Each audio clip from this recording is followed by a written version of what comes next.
जंगल का राज। ये कहानी एक भेड़िए के बारे में है जिसका नाम था काला शिकारी। कहानी शुरू होती है जंगल की एक अंधेरी रात में। काला शिकारी जंगल का मशहूर भेड़िया अपने दोस्तों को बुलाता है और वो अपने दोस्तों को बताता है कि जंगल में कुछ ऐसा अजीब हो रहा है जिसके बारे में हमें पता नहीं है और हमें इस राज का पता करना होगा। भेड़िया दोस्तों के साथ काला शिकारी अंधेरे में कुछ महसूस करता है और बहुत सी कोशिशों के बाद वो एक घर के करीब पहुंचते हैं जो कि अंधेरे में था लेकिन कुछ इसकियां सिलाई देती थी। इस घर से काला शिकारी और उसके दोस्तों को महसूस होता है कि शायद यही वो घर है जिसमें कुछ अजीब हो रहा है और उसका असर जंगल पे भी हो रहा है।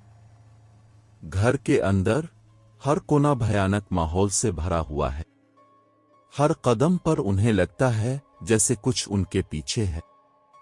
फिर एक खास कमरे में पहुंचते हैं जिसका दरवाजा खास तौर पर अंदर की तरफ खींचता है।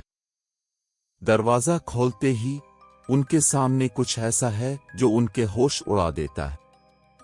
एक अजीब सी रोशनी, खून से लिखी गई लकीरों और एक वसी कुत्ता, बिल्कुल भूत जैसा, जो मुस्कुराता है।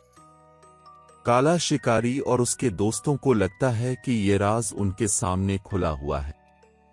वसी कुत्ता, जो कि असल में एक भूत का साथी है, उनसे मदद मांगता है अपने पुराने घर के राज को खुलवाने के लिए। काला शिकारी और उसके दोस्तों का जज्बा और तैयारी का सफर शुरू होता है। सफर के दौरान भेड़िए इससे इसकी इस हालत का पूछते हैं कि वो इस हालत में कैसे पहुंचा। तो कुत्ता अपनी कहानी सुनाना शुरू करता है और बताता है कि पहले इसकी जिंदगी बहुत खुशहाल थी लेकिन कुछ लोग उसके घर पर कब्जा कर लेते हैं और इसे और उसके घर वालों को कैद कर लेते हैं। मैं मदद की तलाश हूं, किसी तरह इस कैद से निकलता हूं ताकि मदद हासिल करके अपने घर को दोबारा से आजाद कर सकूं। खाना ना मिलने की वजह से मेरी ऐसी हालत हो गई है।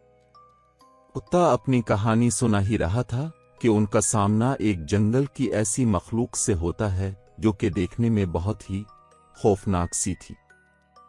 इससे काफी मुकाबला करने के बाद आखिरकार भेड़िए और कुत्ता मिलकर इस मखलूक को मात दे देते हैं। जंगल उबूर करने के बाद उन्हें उन झील नजर आती है जो कि बर्फ से ढकी हुई थी। झील को पार करके आखिरकार वो इस मकाम तक पहुंच जाते हैं जिसके लिए वो निकले थे। लेकिन जब वो वहां पहुंचते हैं और इस घर को देखते हैं तो काला शिकारी को वहां कुछ मशकूक सा लगता है, क्योंकि वहां कोई लोग नहीं मौजूद थे बल्कि कुत्तों का एक गिरोह मौजूद था। भेड़िए को पता लग गया कि ये एक जाल बिछाया गया है उनके खिलाफ। कुत्ते उन भेड़ियों की तरफ मशकूक नजर से देखते हैं और उसके बाद वो लोग उन पर हमला कर देते हैं। अचानक हमले से भेड़िए एकदम घबरा जाते हैं लेकिन काला शिकारी अपना खूनखार रूप दिखाता है और कुत्तों के इस गिरोह को मात देते हैं। उन लोगों ने काला शिकारी के खिलाफ ये जाल इसलिए बिछाया था ताकि वो उनके इलाका पर कब्जा कर सकें, लेकिन काला शिकारी की अक्लमंद दाना काविश और ताकत की वजह से वो लोग ऐसा न कर पाए। Please subscribe this channel for more interesting videos.